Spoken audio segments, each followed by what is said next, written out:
Welcome to Pretty Lies and Alibis. Let's seek the truth and travel the long road to justice together. What you know, Alibis, happy Wednesday. We're halfway through the week.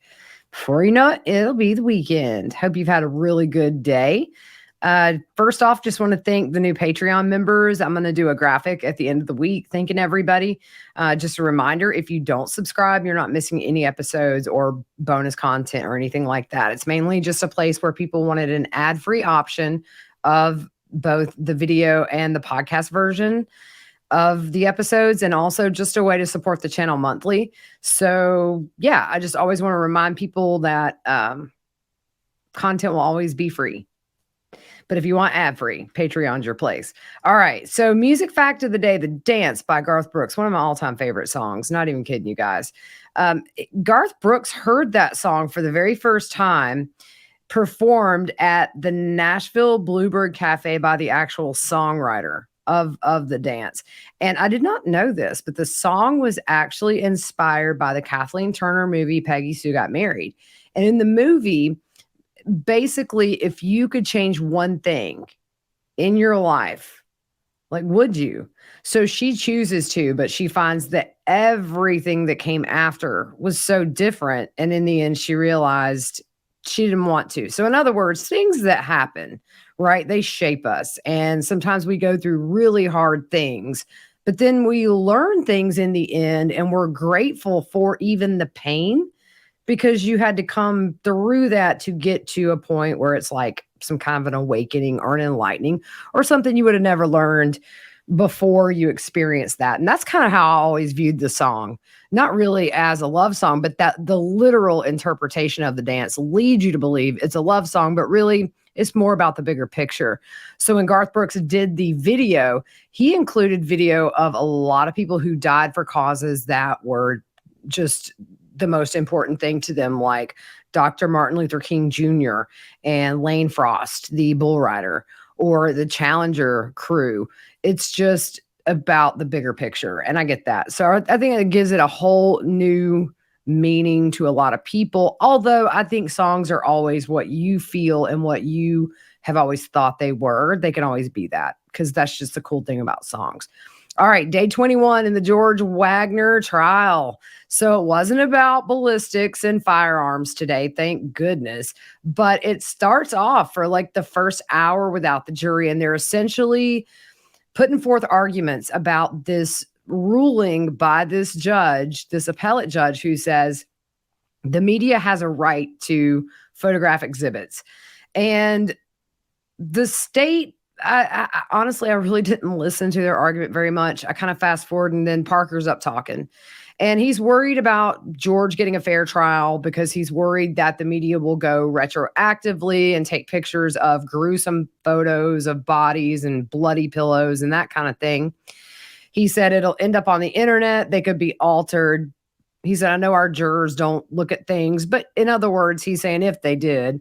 He complains about the monitors in the courtroom. He talks about for 100 years, we passed a piece of paper around.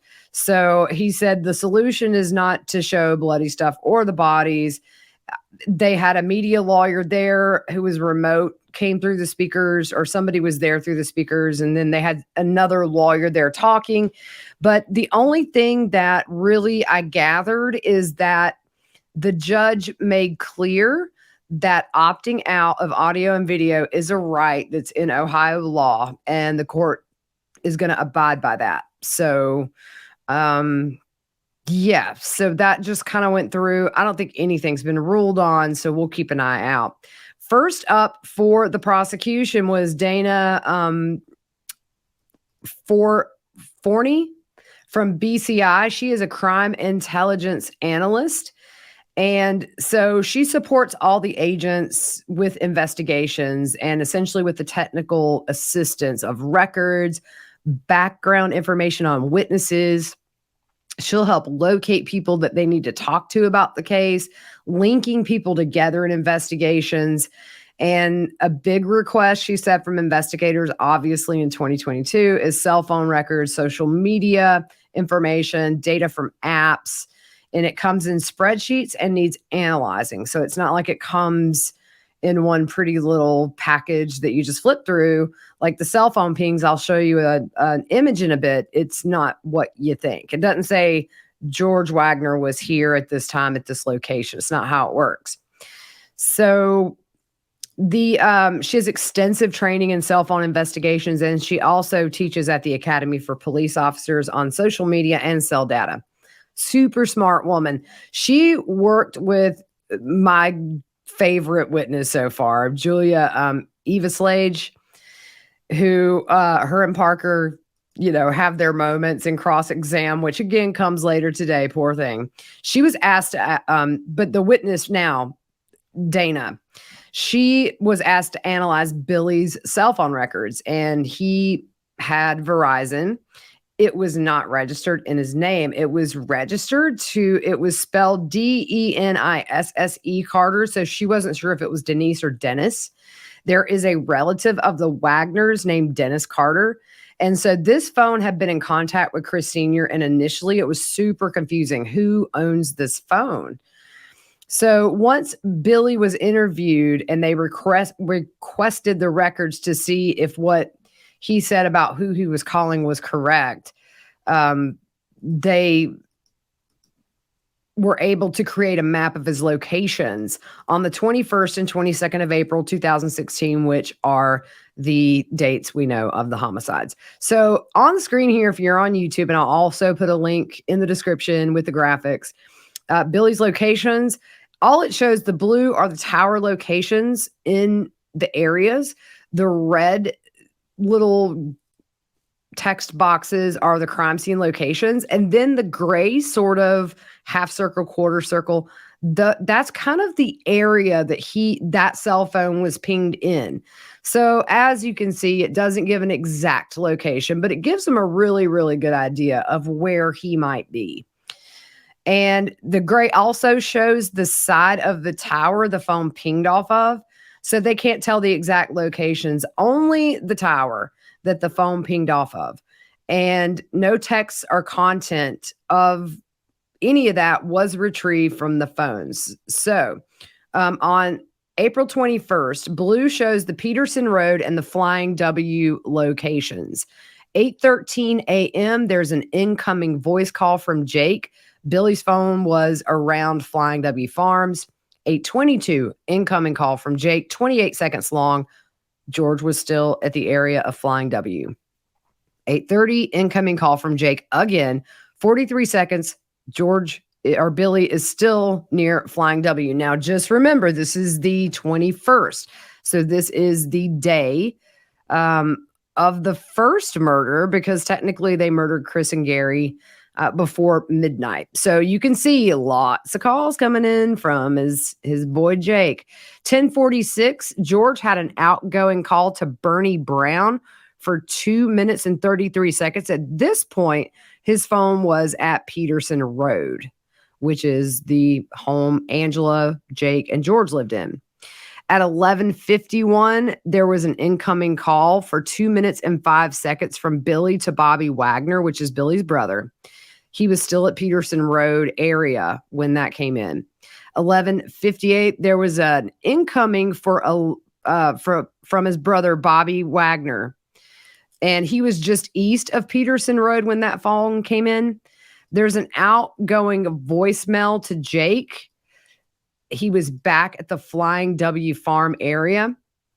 There was at 10:53 p.m. another outgoing to Jake, 19 seconds, Flying W Farms. That's where Billy is. 1:14 p.m. an outgoing to the Wagner landline at Peterson. That was for 1 minute and 38. Billy was at the Flying W Farm area. 2:52 incoming call from the Flying W Farms to Billy for 17 seconds, and he was still around the Flying W Farms, but he's got 2,000 acres to play on, so God knows where he was. 5:18 p.m. incoming call from Bernie Brown to Billy. That lasted 8 minutes and 19 seconds. Billy was still at the Flying W Farm. There is another incoming voice call from Bernie Brown that lasted 51 seconds. Billy was still at Flying W.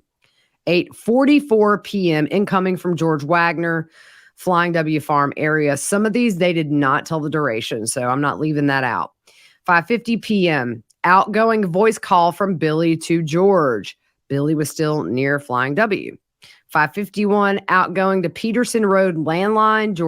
Billy was still at the Flying W. 5:51, outgoing call to George. Billy was still at the Flying W. So 5:53 p.m., outgoing text from Billy to George. No location data on the text, only phone calls. 5:53 p.m., incoming voice call from George to Billy that lasted 1 minute and 42 seconds. Billy was still around Flying W. 5:55, outgoing voice call from Billy to Chris Sr. that lasts 1 minute and 21 seconds. Billy was still at the Flying W Farm area, and that is the last outgoing activity on this phone. So there were 5 communications alone that day to George. At 8:51 p.m., that was the last outgoing on that phone. There was some more activity. 8:51 p.m., incoming voice from Chris Sr. to Billy, 42 seconds. That put Billy at Peterson Road. So remember, the night of the murders, they left their phone with Angela and encouraged her to use the phones to make it look like they were home at the time of the murders. And to throw Chris Sr. off, Billy had him call his phone several times, although that doesn't come until 10 o'clock hour. So he must have had an incoming call from Chris Sr. at 8:51 p.m. Remember, there was a fake drug deal about to go down. That was the whole reason George went there that night and was expected there. So could be Chris Sr. saying, hey, are you still coming? But if you remember, Billy said he lost his phone to Chris Sr. to have him call it. That was going to get him distracted to where George would take the shot, kill Chris Sr. He froze, couldn't do it. Jake did it. All right. So incoming calls from Chris Sr. that all went to voicemail, 10:22, 10:51, 10:54, 10:55. All went to voicemail. That phone was at Peterson Road the entire time. The prosecutor makes clear you can't say who actually used the phone, and the witness agrees. All right, so April 22nd, we're going into the day after the murders. There's no activity until 9:28 a.m. So at this point, the entire Roden family and Hannah Gilley have been murdered. 9:28 a.m., an incoming call from his mama, Frederica. There was a voicemail. It was sent to voicemail, no location available. The connection not able to be made. Could be the phone was off or didn't have cell reception. 9:55 a.m. outgoing to check voicemail. He was at Peterson Road. 10:30 a.m. outgoing call to Frederica for 45 seconds. That was at Peterson Road. Other calls were made that day, but there were no visuals provided. And that device never attempted to call Chris Sr. again in spite of checking his voicemail that next morning after the homicides. If you remember when we listened last week to that really obnoxious first meeting in the car, he said, you know what happened to my phone? Well, I broke it. Because he's saying he was so upset about losing his best friend that he shot and killed, by the way. Hogwash.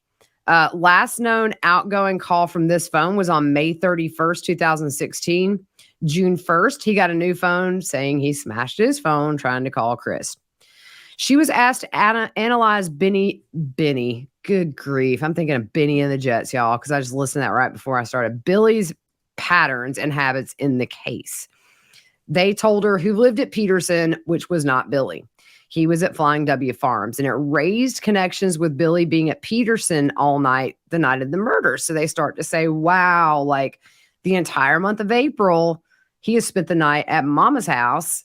And then the night of the murders, he just happens to be on Peterson Road. So they'll use towers to see when someone is usually home and get a pattern of things. And if investigators need to know when people are consistently at a certain location at certain times, they can analyze that and do that. One thing, if you don't follow the Vallow Daybell case, that was very instrumental. And one person in the FBI kind of caught it of seeing where the phone pings were the day after the kids were last seen. And then they find Lori's brother was on the property of Chad Daybell's within a few meters of where both kids' bodies were found on separate dates. So cell phone pings can really bust you. So don't do crimes, kids. All right. So they started to look to see if Billy was staying at Flying W starting back in April 1st of 2016, or if the pattern was to stay at Peterson. And they found the Flying W and Peterson were the most common towers that he pinged off of. So she started looking at January 1st to the end of April. And she would look at the beginning of the day tower use and then the last. So that's where they're trying to figure out where he is consistently to say that on the 21st into the 22nd for that phone to be at Peterson was unusual. So on cross, here we go, Parker. He was the lightest on this witness today. I have to say, I'm trying to get comfy all like, because everybody's like, you're a floating head on here. So I've got this up as far as I can go, and I'm sitting on a pillow, and I'm afraid I'm about to just fall out on this floor. So if y'all hear a boop, boop, I'm okay. All right. So Cross, he has questions about how these cell towers work, and he names the numbers associated with the tower at Peterson and says the tower has 3 sides and it bounces off of those sides. Does it tell you where the phone is as far as on what side of that cell tower? She said it'll connect to the best one. You use the tower for general location, and the 3 sides can narrow down the location of where somebody is. The defense says this is a generalization. The cell phone is searching for the strongest signal. And she said, right, especially with the hills and the valleys and whatever, where they're at clearly doesn't have good cell reception. The defense says it doesn't mean that cell is pinging off the closest tower, does it? And she said that's correct. And I actually thought that was a good point by Parker. So the defense says you don't know if Dennis or Denise Carter was using this phone, right? She said, we based it on the known associates of Billy, family, mom, the kids. And then the defense says, you got this number from other people. And she says, we were never able to find Dennis Carter. So in other words, they looked at the frequency of the calls, who he called, when he called, and it was all people Billy associated with. The defense wants to know what's a burner phone. It's prepaid minutes. Typically people who want to have a phone that's not named to them or quickly want to change their number. And the defense says, so I can go buy one and not give personal information. It can't be traced to me. And she said, we can try. Sometimes they can find it if somebody's dumb enough to use a credit card. And the defense says, you don't have the content of these phones and you don't know what these people were saying to each other. And she said, no. The defense asked, can the government go back and get them? And she said, I don't know. And then he says, can the federal government get that? And she said, I've never heard it, but maybe from news stories, I could say there's options, but that's not my job.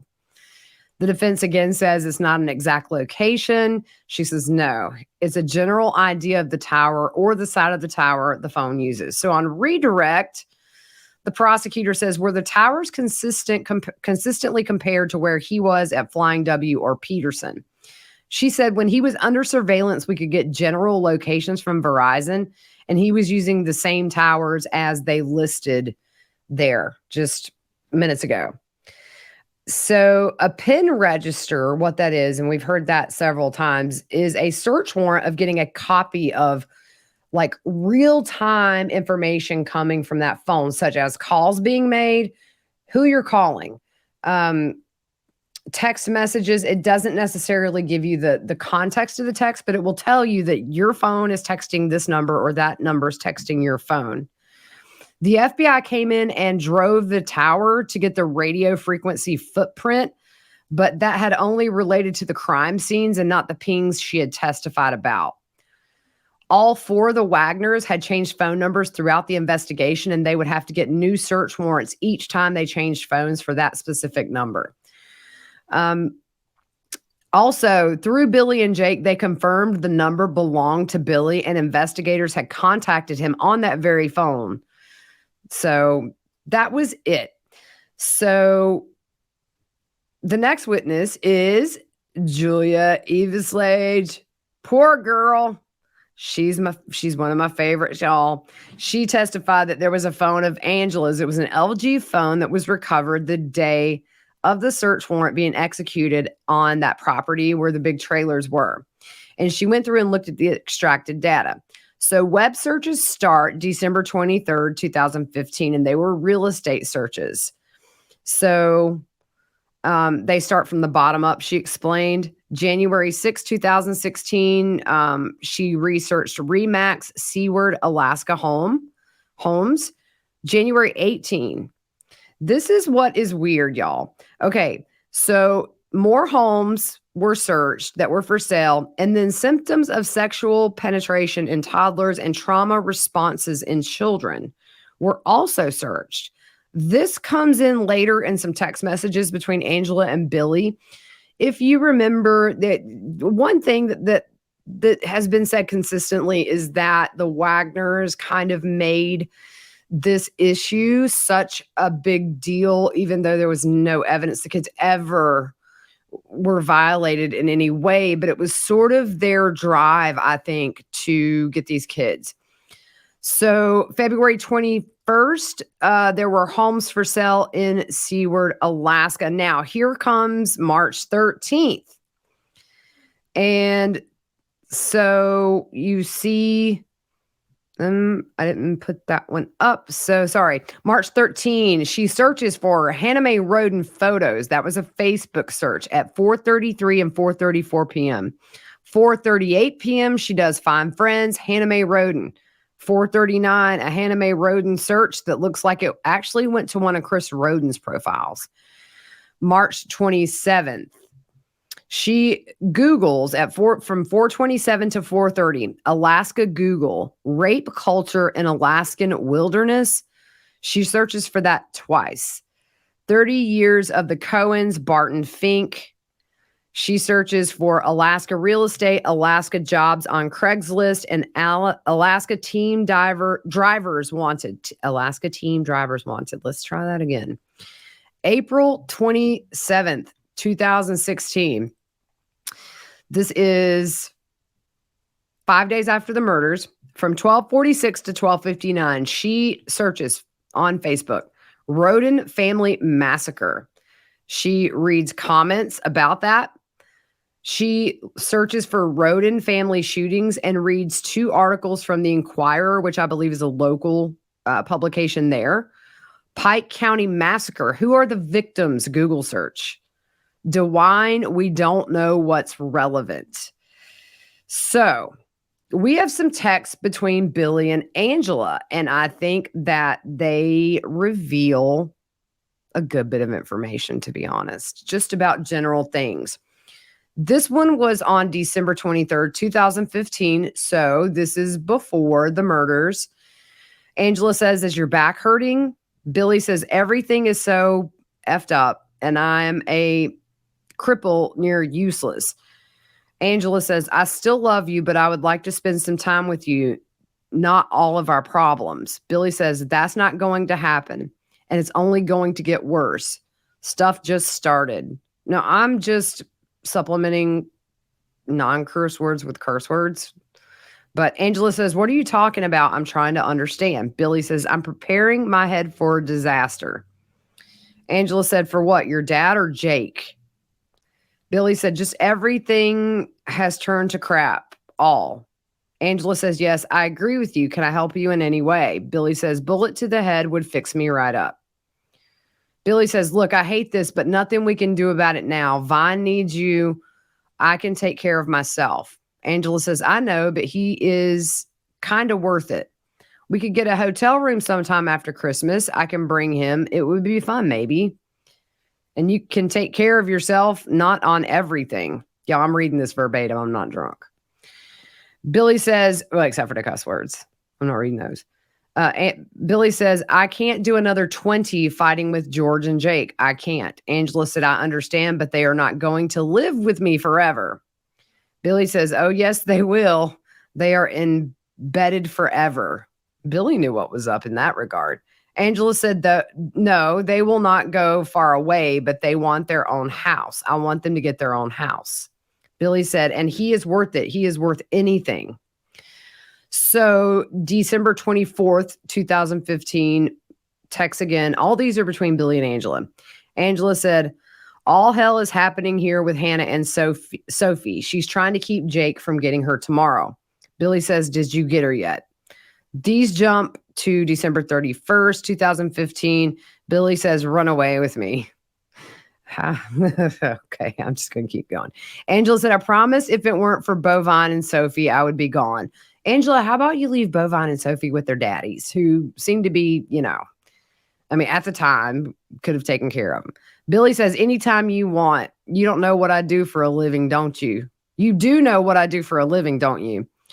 Angela said, what has that to do with anything? Billy said, just say the word and me and you and the babies will all be off on the big adventure.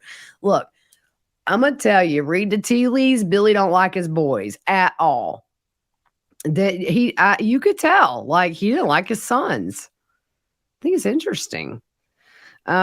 Angela says, I will let you know, but Jake said I can only take Sophia on 1 2-week vacation per year without him. That is not going to work. Billy said, just give me a sign and I will come running. Oh, Lord. So January 17th of 2016, Billy said, are you sure you don't want to take off with me? You might like it. I miss you and I know you won't, but you can if you want to. Angela said, I can't leave Bovine and Sophia. She called tonight to tell her daddy and me she was running away and she had her bag packed. She doesn't say who she is. Billy says, we can take them with us. Where is she at? Angela said, that's not fair. Why would you have one if mom and dad said they were going to take the boys away when they were babies? So, yeah, that's exactly what the sentence says, y'all. I mean, it's up for interpretation. We'll just leave it that way. January 18th, 2016, Angela says, you were really mean and rude when Rick was here. Hey, listen, I have to tell you something. This is the 4th time Sophia has come here saying her behind hurts and she is bright red down there. She won't let me touch her. So that text message where she Googles that was on January 18th. So that's the same day that she texts Billy this, by the way. We're jumping to January 27th. Billy said, I never cared that much about you yelling at me. I miss you more than you'll ever know, but no, I am never coming back. I'm moving on. You are more than welcome to come bring the babies and come on. I mean, it's like he's literally saying it's not you, it's not the babies, it's the boys. I mean, read those tea leaves. Angela said, well, they are not our babies, and I would never do that to George and Jake. I would have killed someone if they would have even mentioned going away with my babies. And if you really missed me, you would do anything or go through anything for me. I went through heck for you. Interesting. She would kill anybody who even mentioned taking her babies away, yet that's essentially what started all this that ended in 8 people being murdered. Hannah Mae Roden said, they'll have to kill me. What a hypocrite. I mean, just she's psycho, y'all. Billy says, well, I can say the same thing to you. So I guess that is, but I love you. And if I can do anything for you, I will. So not much has changed. Angela said, I don't understand how it is fair what you are doing to the boys when you have done worse or said worse about your parents, and yet they are still helping you with the smile on their face.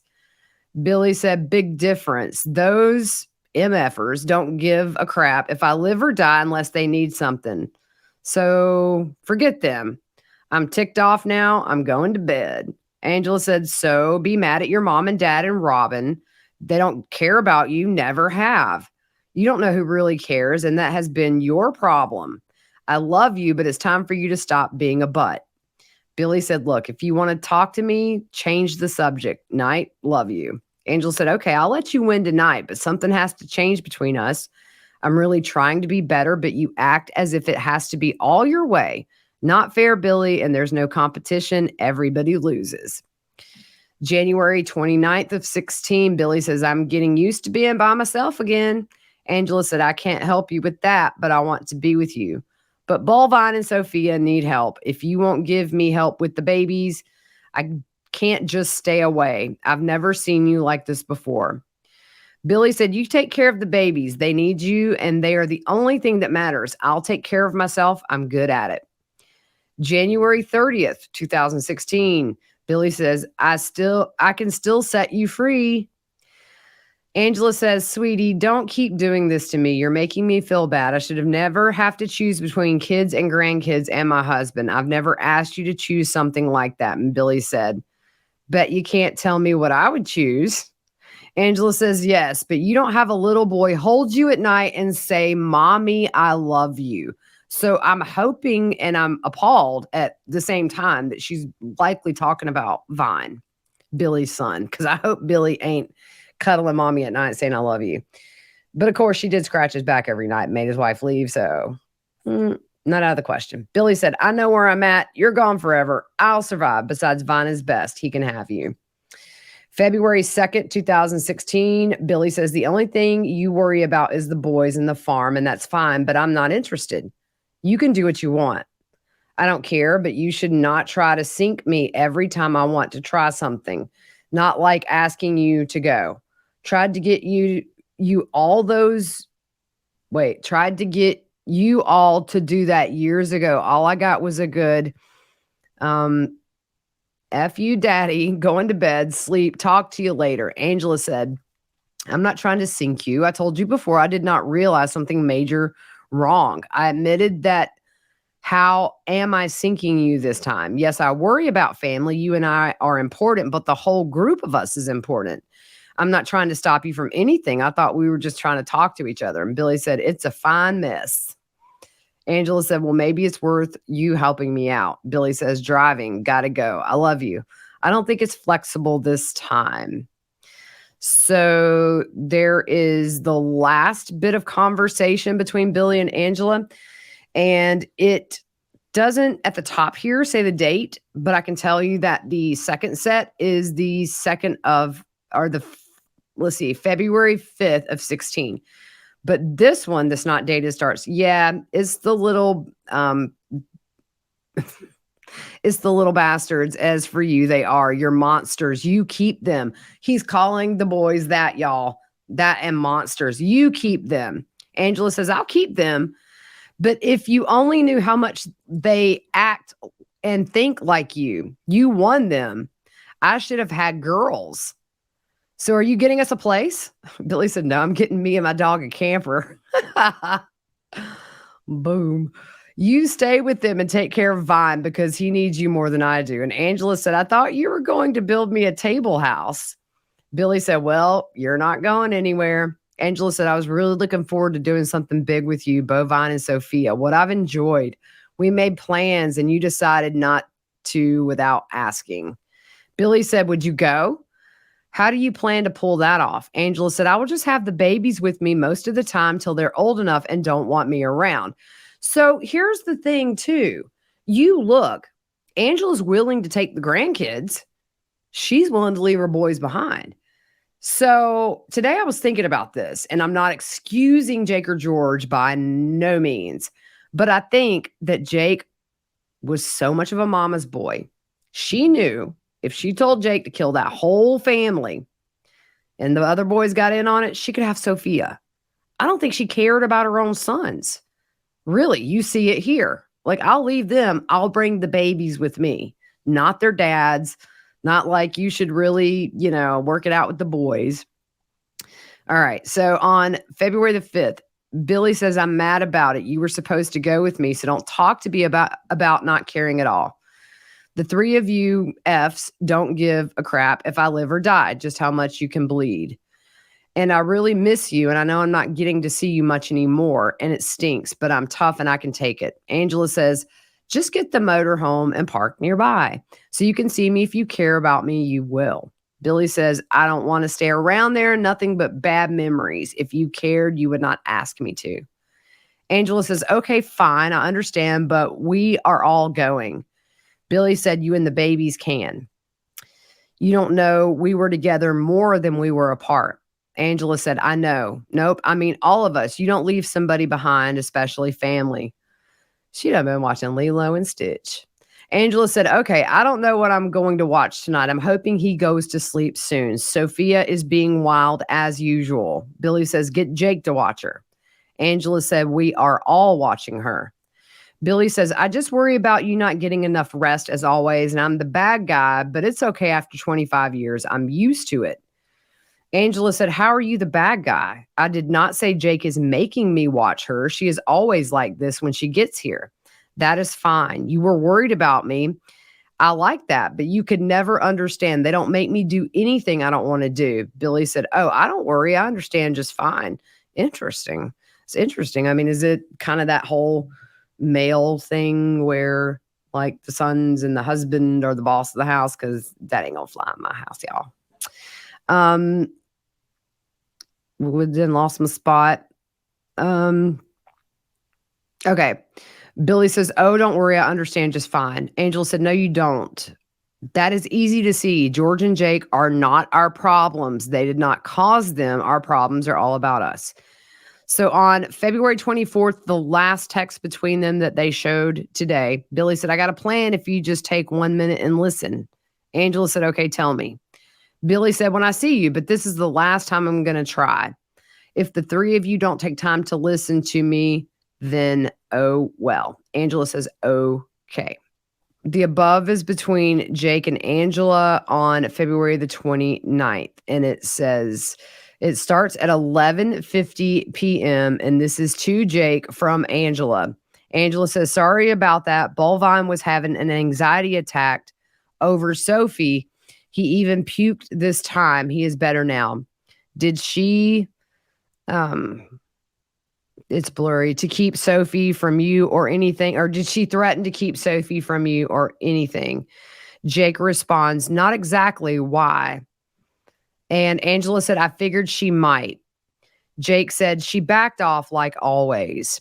Then Jake says, okay.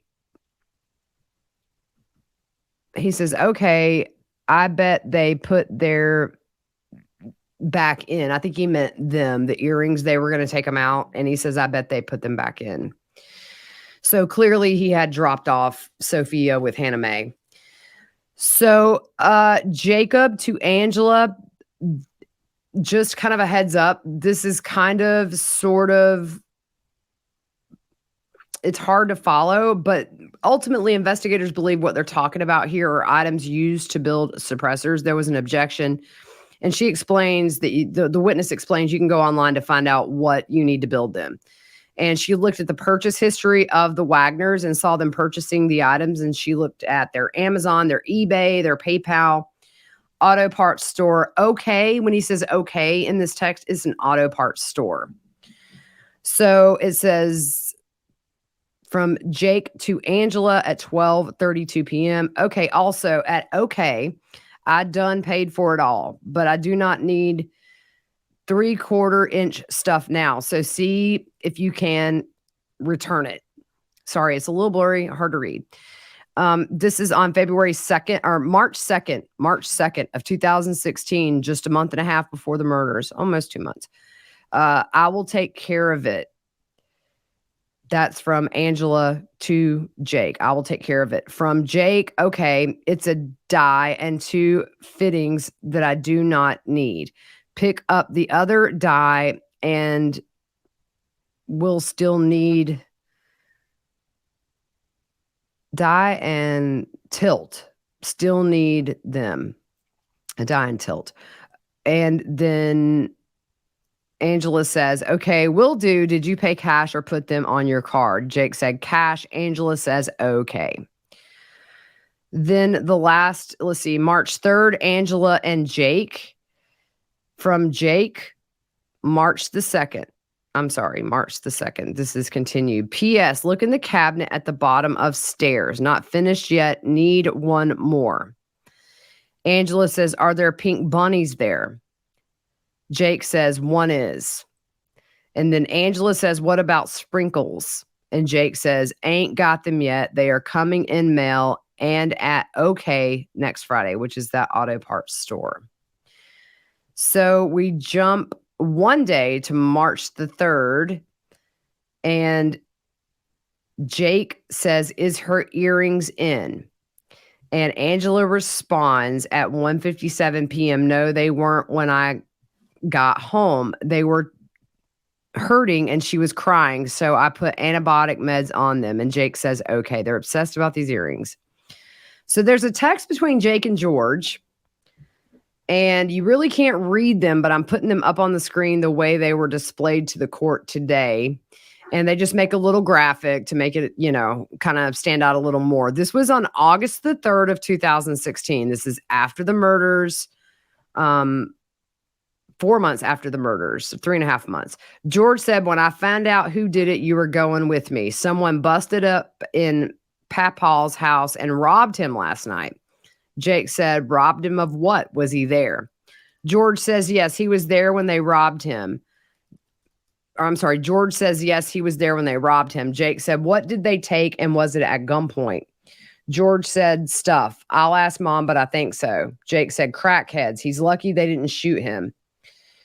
And George says, yeah, but they better hope I don't find out who it is. It's going to be their worst nightmare when I find out who it was. Jake said, no, it's not. We will let the cops handle it. They know what they're doing. You just need to calm down. Besides, I don't know. We will find out who did it anyways. I'll talk to you about it when I get home.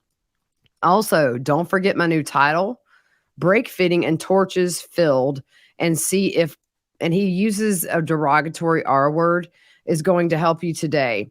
All you need is to text me back is A-OK, and he puts that with a smiley face. I think that's probably code for like, we'll let the cops handle it. I think at this point, maybe they were a little paranoid that they were being listened to, and we'll talk about it when we get home. But November 13th, 2016, Billy and Jake had a conversation. Billy said, it's me and your mother's fault. I'm very sorry for that. I know you don't believe me, but I tried not to argue in front of you and George. I really did it. It's really bad for a kid's self-esteem. Okay, I love you. We all knew to try a little bit harder to get along and not argue about crap that in the end don't mean crap. Jake says, okay, I will. Billy said it was harder on George than it was on you, but you were always a little tougher. But still, Mom and I should have been better. Well, love you, Night. Jake says, love you too. Billy says, you're a good man and I'm real proud of you. Jake says, thank you. Oh, Lord. Billy says, that's my boy for sure. And Jake says, yep. So around the month of the homicides in April of 2016, she didn't find much in Jake and Angela's phones as far as comparing that to the rest of the time before the murder. The activity on their phones lessened a lot. So they broke for lunch. It looks like when they came back, it looks like some of the cross-exam was left off. So let's just say she was not feeling it, y'all. So Parker says, George texts about busting up in Papaw's house. Who is Papaw? And she says, that's Angela's father. The defense says, do you know how close George was to them? And she said, no. The defense says, go to the text between Billy and Jake that reads the part about arguing. Are you telling the jury this has anything to do with the murders? And she said, it's not a direct statement that indicates any guilt or innocence, but it does tell about the family dynamic. The defense says, okay, but are you telling the jury this has anything to do with the murders? And she said, it's relevant to the family dynamics. So the defense says, are you telling the jury this is relevant to the murders? And she said, yes. The defense says, you're interpreting from this November 2016 to be about the murders. And she said, yes, as it pertains to their family dynamics. So he's raising his voice at this point. The question is, does it have anything to do with the murders? Finally, there's an objection by the prosecution. She said, it's been asked and answered. And look, up top, our girl is trying to find Jesus. She is in a Zen moment. She is trying not to catch a charge right there on the stand by punching him square in the nose. The defense says, I'm not asking about family dynamics. I'm asking about the murders. And the judge said she answered yes. So the defense says, okay, let me be clear. I don't want to confuse anyone or hit you over the head with anything. I just want to be clear. You're saying this conversation, November 13th, is about the murders. And she finally starts shooting back. Yes, queen, do it. She said, are you asking me if it's in terms or physical evidence or motive? Is it in terms of a family dynamic as it pertains to the Wagners? You have to be more specific. I'm like, yes, girl, you go. The defense says, would you agree this is open to interpretation? And she said yes. And he said, it's a short excerpt of many conversations. And he quits because when she starts dishing it back, he couldn't take it and he went and sat down. So on redirect, she asked if Angela's father has a felony record. And she says yes. She doesn't know the specifics. The prosecutor says, do you know the Wagners went to Alaska when her father was dying and none of them came back from Alaska when he died, including George? And she said yes. Wow. But they took his house, didn't they? The prosecutor said, you were asked about the conversation between Jake and Billy. Why did you select that conversation? And she said, I don't recall any instance of him saying he was proud of the boys. And it was some of the family dynamics at the time that made her choose that conversation. The prosecutor said, you looked at a very old phone of George's, not pertinent in the timeline of the murders. And she said, correct. So the defense is back up again. And he said, you picked that conversation because it's the only time Billy praised his sons. And she said, I can't say it was the only time, but it stuck out to me. The defense says, you reviewed all these conversations. Angela and Billy argued like cats and dogs, and Billy didn't praise his sons. And she said, not much. The defense said, Ed Carter was a drug dealer. And she said, I recall the allegations talking about Papaw. I can't remember how they pronounced it. The defense says, and out of the house where he was selling drugs. And Jake said it must have been crackheads. And so I think really what he's trying to do there is sort of do a little damage control to the jury that George didn't come back for his grandfather's funeral. So our last witness is Special Agent Scheider. He has been up several times. You can see on the right there if you're watching on YouTube. He was aware that Angela's dad had done prison time. And he talks about how investigations go.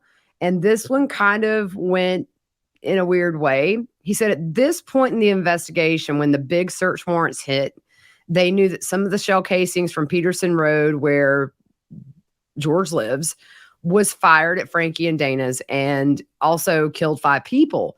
So somebody at that residence owned or possessed that gun at that home. And we know 2 shoes at this point were bought at Walmart. So it's pointing to someone at Peterson did this. The Wagners at this point are not just persons of interest, they're suspects. So they knew they were onto them as well because the Wagners contacted him personally about the search warrants. He said, at first we had suspicions and now we have evidence. 3 people lived there, Angela, Jake, and George. He said, next we wanted to get a statement from each one. So what you want to do is separate them. Every time we tried to talk to them, it was difficult. When they arrived at the house one time, George excused himself. So they needed to figure out how to get a statement from all 4 Wagners at the same time. So they became aware that on May 22nd, the Wagners would be coming back into the United States through Canada on their way home from Alaska. So they made contact with Border Patrol and Homeland Security. So their plan was to get them when they came from Canada back at the border entering the U.S. And at that time, they had ping orders on all 4 of the Wagner cell phones that showed incoming text messages, calls, and location. Remember, not the contents, just the numbers contacted. So they kind of knew, were able to tell where they were. But they learned through Border Patrol that they exited from North Dakota into Canada. So they just assumed that's where they would come back through.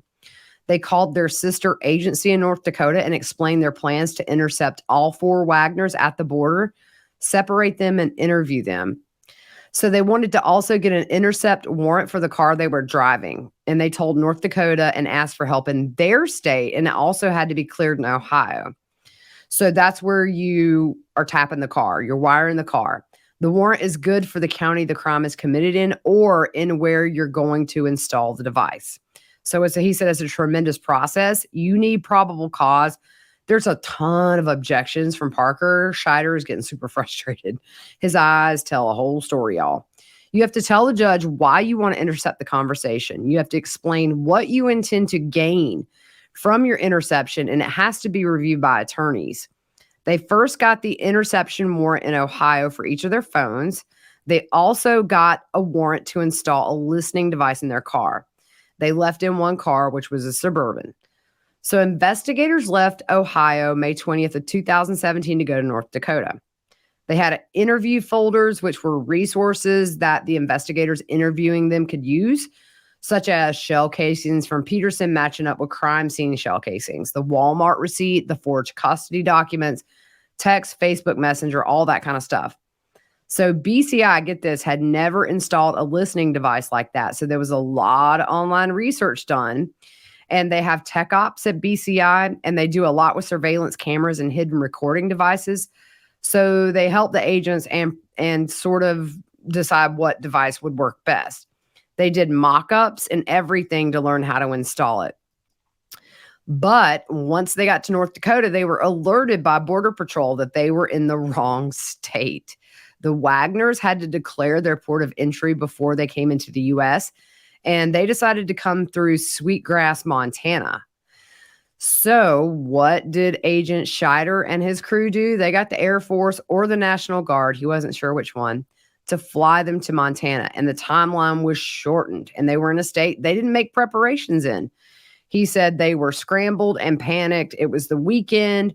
So they got in touch with DCI, which is Montana's version of BCI. They all had a meeting. Everybody was overwhelmed in Montana because it's the weekend.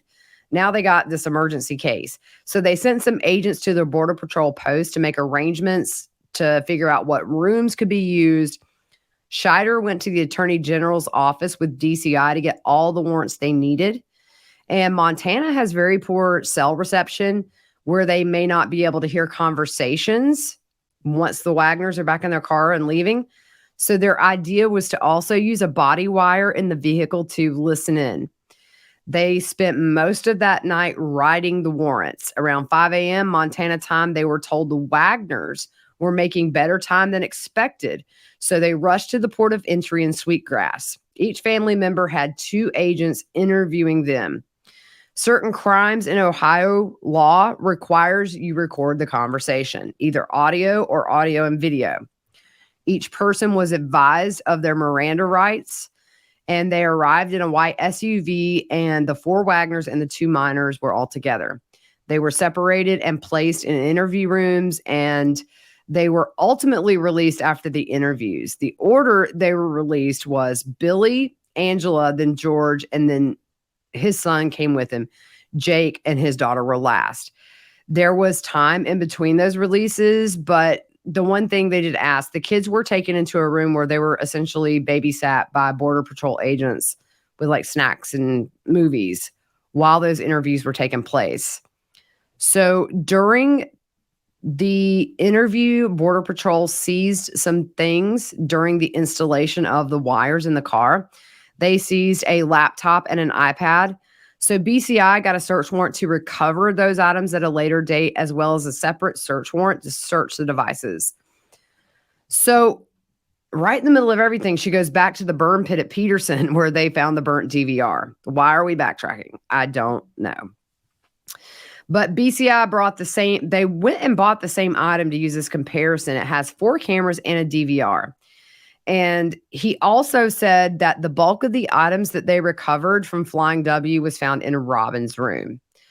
So on cross, you said, the defense says, you said the Wagners bought the DVR in March of 2016. Do you know where it was installed? And he asks, what property? And the defense says, in the burn ring in May 2017, more than a year after it was purchased. The defense says, do you know if it was installed? He said, yeah, Jake and Angela told us. The defense says, and you were told burning it had nothing to do with the murders. And he said, that's what I was told. Yes. The defense says, they were moving to Alaska when you found it in the ring. Are you aware that people in areas like this burn things? And the agent said, yeah, trash. And the defense says, they burn things they don't want. The defense says, before you went to Montana, you were aware cell service can be spotty, and even more in Montana. And Canada has similar problems. And the agent's like, I have no idea about what country or what state has cell service. The defense says, you have no idea about Canada? And the agent said, it's a vast country. I can't testify to that. The defense says, you didn't ask anyone? He said, me? No. Defense says, you're the lead investigator. Did anyone at BCI ask? He said they could have. The defense says, you're the lead investigator. Now at this point, okay, Scheider kind of looks over and like, does his eyes like, are you kidding me? To somebody. The defense says, you said they separated them, and at the same time, people are installing these listening devices. There was nothing useful gained from those. And he said the audio was bad. Correct. He said, you assumed they would come back through North Dakota? And the agent said, yes. The defense says, were you prepared to video them in North Dakota? He says, yes, we made arrangements. The defense says Montana didn't. And he said, no. And here's something very interesting. He said, I attempted to with a body cam, but he said back when he was a patrol deputy, they did not have body cams and he didn't know how to use it. So when he thought he turned it on, he turned it off, but they did have audio. So the defense says you had no access to any video recording device. And he said, we have an audio recording. The defense says, did you try to use a cell phone with a camera? And he said, nope. And that's literally what he said. Nope. I mean, at this point, Scheider was over it. The defense says when someone crosses the border from Canada into the U.S., Border Patrol has more leeway of what they can do. And he says, yes. Defense said you had to give them a Miranda warning because they were in custody. And in 2017, at the residence, you didn't have to give them Miranda when you secretly recorded them. Remember, last time, guys, he went through this whole thing. It was a secret recording. And so the agent wasn't falling in that trap. He said, it's a voluntary statement, and I recorded them, yes. The defense says, Jake and Angela lied to you. And he said, which statement? The defense says, no, I didn't. He said, I didn't specify. On the April interview, he said, the one with Jake. He said, I don't think he did. I didn't interview him as a suspect. And the defense says he didn't admit his role in the murders. And Scheider says, well, most don't admit to the police when they commit crimes. The defense says, which interview were you with? And he says, Jake. And the defense says, Jake lied to you in Montana. And the agent said, yes, absolutely. The defense says, you've listened to Angela's and she lied. The agent said, yes. The defense says, describe Billy's interview. And he said, it was short. The defense says, what was his demeanor? The agent said he didn't want to cooperate. The defense says, other than being uncooperative, how else would you describe his demeanor? The agent, you can tell he's trying to be professional. He says, well, Billy certainly has never been pleasant. He's loud. And the defense interrupts and said, he's obnoxious and profane. And the agent's like, yes, finally, for the first time ever, like a witness agrees with Parker on something 21 days in. The defense says, how long was Jake's interview? It was approximately 4 to 6 hours. So they asked to play Jake's interview from when they got caught at the border. They argue this away from the jury. The state says they can play it, but George doesn't get to play his co-conspirator statement. When and if Jake, she said this, when and if Jake testifies, they can cross-examine him. I thought that was kind of, is it something that you just say? Because until he actually gets there, the prosecution can't be sure that he's going to testify. Or do they have maybe an inkling he's not going to testify? Well, you could read both ways into that. Curious to see. But she says when and if he testifies, they can cross-examine him. Parker says that this is a conspiracy, as the state has accused George of, and they feel that's the reason that they can play that.